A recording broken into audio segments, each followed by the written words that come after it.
Blessed Be the Vampire by Dana Lee, Chapter 9.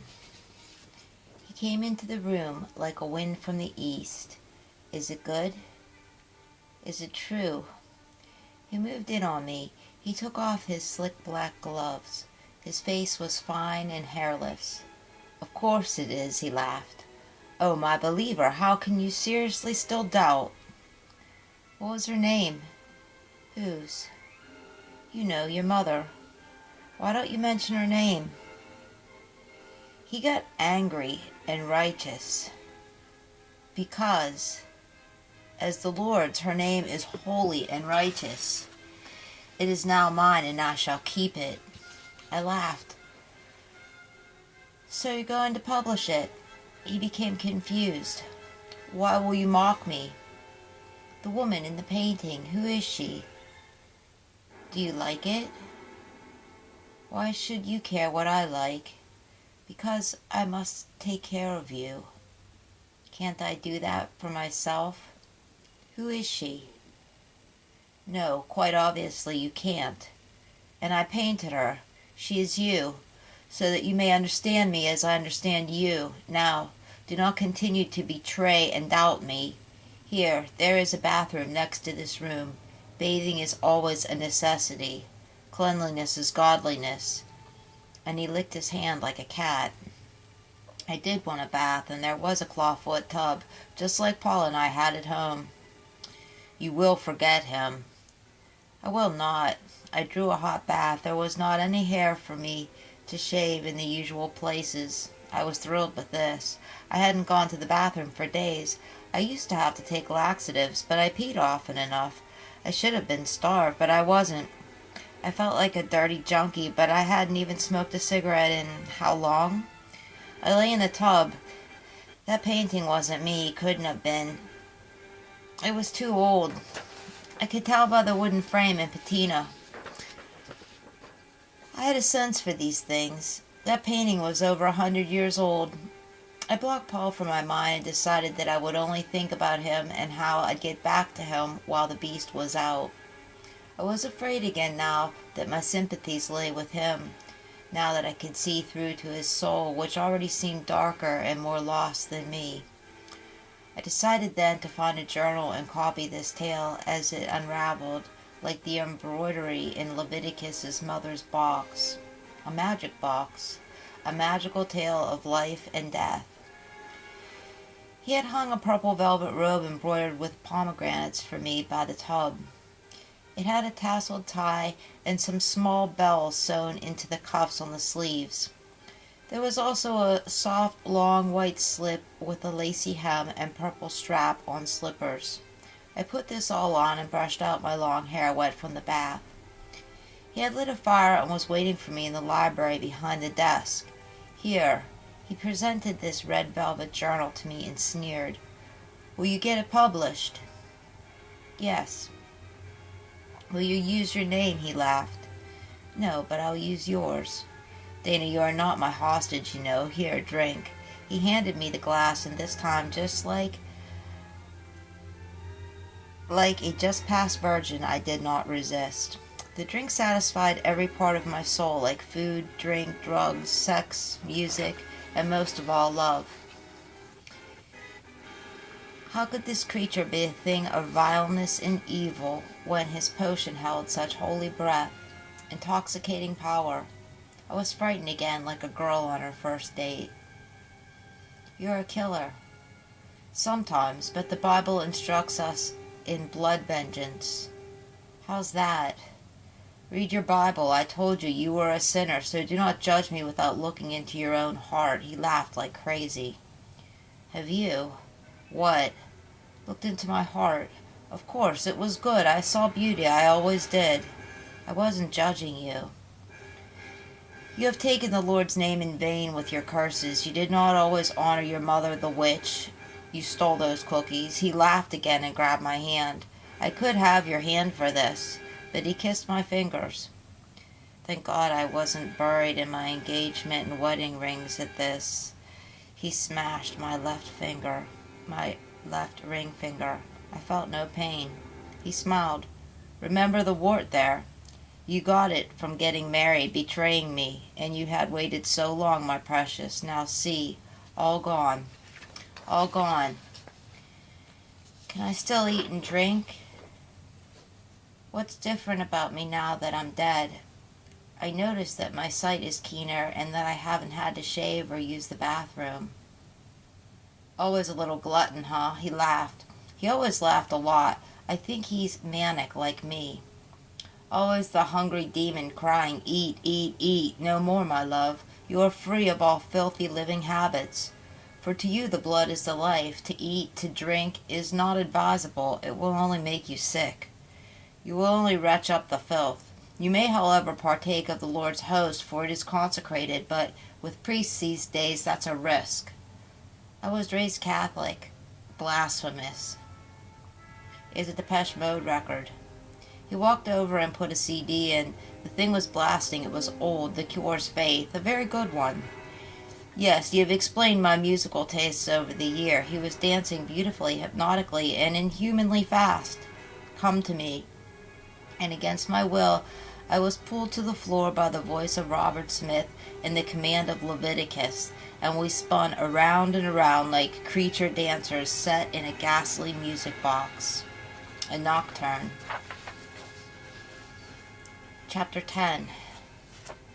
So I picked up with my writings, or my journal left off, and learned to listen within myself. I wrote this book and brought his to bed with me. I didn't look for him when he was gone. I didn't care. Khan said, I will take this for my payment, for my sacrifice, for my risk. And he put my mother's carnelian ring on his finger and screamed, for it had scorched and blackened his finger.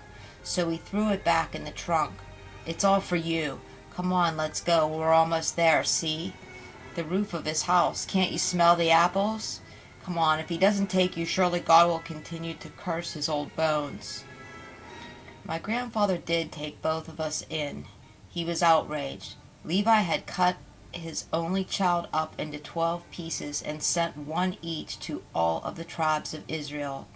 It had started a war. All the Jews were disgusted that such atrocities were being carried out in their holy land. Only Levi had told them that she had died due to the rape of the mob. I knew he killed her. Grandfather said that he wouldn't have the nerve to come back here, but if he did, he would have his slaves kill him and throw his remains to the dogs.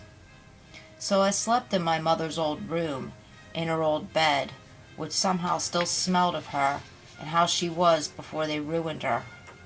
Grandfather taught me to read and write, not because he loved me, but out of guilt for what happened to my mother. He said that he had seen her ghost on the night that I arrived here. She was dressed in bloody, tattered blue veils, and she warned my grandfather that if he did not take me in, he would be cast to a mob of Jews, as she had been. Now he feared her. She was granted this power in death. This was not granted her in life. That was not granted her in life. I was comfortable for several years in my grandfather's house. I read my mother's writings. I was inspired that in spite of my father, she loved me very much. She wrote that my father was an angel of God because she could see none of Levi in me. She also wrote the account of the mob attack in detail. My mother never knew true love, and this was not the first rape.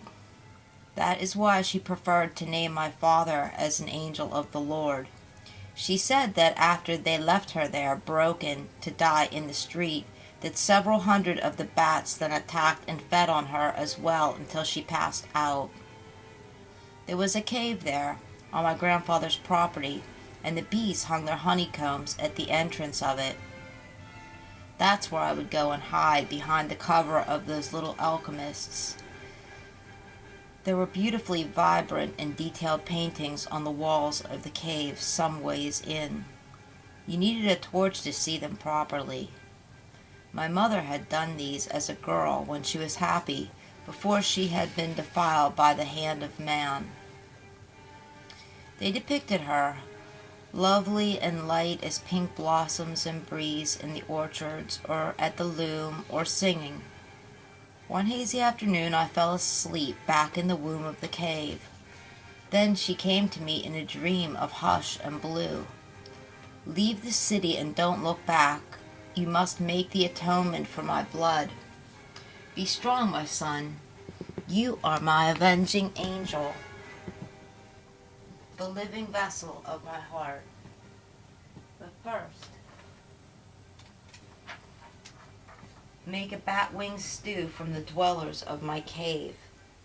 This will make you strong, so you can strike at the enemy. Do this in memory of me. Then go to the home of Levi, because though thousands have died due to the war, he still lives in comfort. Rip out his beating heart and sacrifice it to me, to replace mine that he had stolen. Make sure you roast the heart, make your offering, then eat some of it yourself. Because, my son, he fed you, your mother's heart, and now we must complete God's will. If you do this, my son, you will live forever as God's angel on earth. Then, after you have stolen as much of my father's and Levi's money and jewels as you can carry, head to Babylon. Take with you the cloak and the golden flask that I left for you, and wear my ring. I will always love you enough to grant you life eternal. My son, travel by night always, for you will be a thing of terror in the sight of man and his wickedness. Then I awoke. I didn't think of anything except my mother. Night had fallen and I had caught 3 bats in a net. I brewed them over a fire with onions and olive oil right at the mouth of the cave. I drank the stew, a hideous concoction, and felt overpowered. I stole my grandfather's money and jewels, enough for a lifetime. I locked them in the trunk along with his crackers and stolen wine. I wore the cloak and tied the ring around my neck. I stole a dagger and tucked it in my boot. Then on his stolen horse, his favorite and swiftest stallion, Dagon, a black beauty, I rode to Beth by night. I was 9 years old. Chapter 11. I slipped into the courtyard of palms around the back. Good, he didn't seem to have any new slaves. It must have been around midnight, and I crept into his room, released the dagger from its sheath in my soft boot, straddled him and cut his heart out. It was easy, and I was swift through the dark with my new strength. First I took the gold earrings from his ears and inserted them in mine. Strange. No pain. Then I loaded his body onto Dagon and dumped him in the Jordan. Dagon was swifter than the night. I had his heart in my pocket all the time. Then I went back to Levi's house to loot him and roast his heart on his own hearth, but was greeted by his ghost in the courtyard. Demon, be gone! I slipped right through him. Searching the place, there was nothing of value, mostly rubbish, but then found a pot of gold beneath his bed. He was hoarding it. I hated him and was filled with gladness and glee at his demise. I did not want to eat his heart, however. It could not be sweet as mother's, and he always disgusted mine eyes and those of the Lord. Thine will be done. I roasted his heart over his own hearth. Glory be to God, my deliverer, who brought us out of Egypt. I got down, my face to the floor. Accept my offering of atonement, O Lord.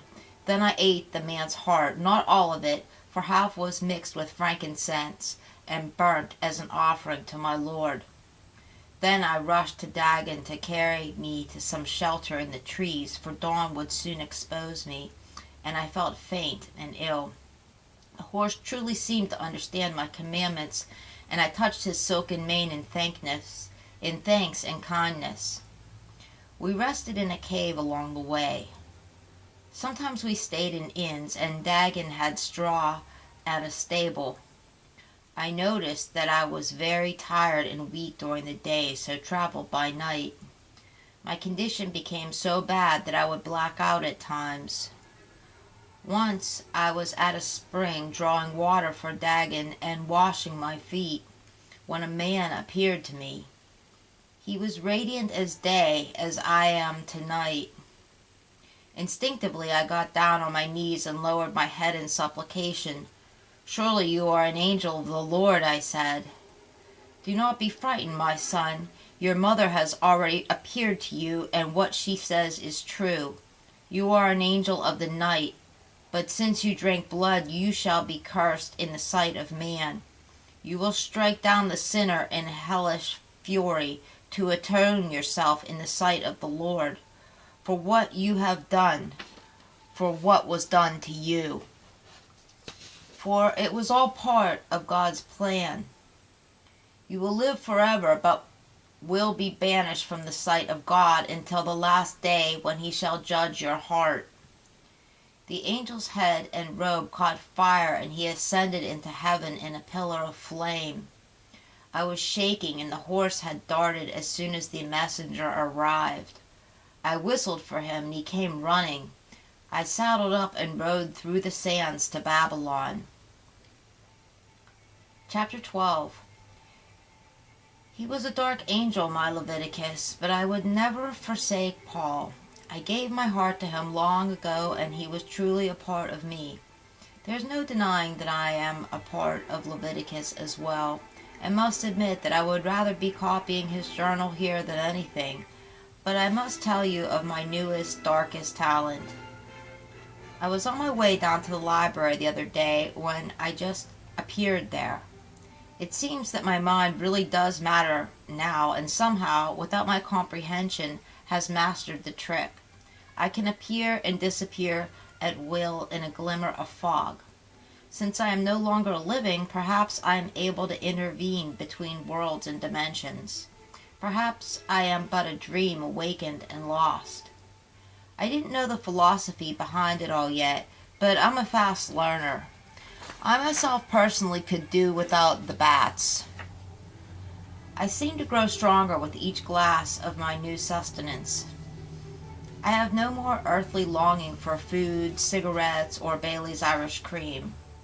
Just Paul. It must have been weeks now since the funeral. There was a kitchen, formal bath, ballroom, and a parlor on the first floor. Judging from the window's view, I could swear we were lodged in Shadyside, halfway between where I lived and worked in life. But I wasn't certain, and a heavy fog always seemed to be hovering about the place. I was restless, even with my new talents, but I was determined to stick it out until I finished the book. What else could he possibly do to me?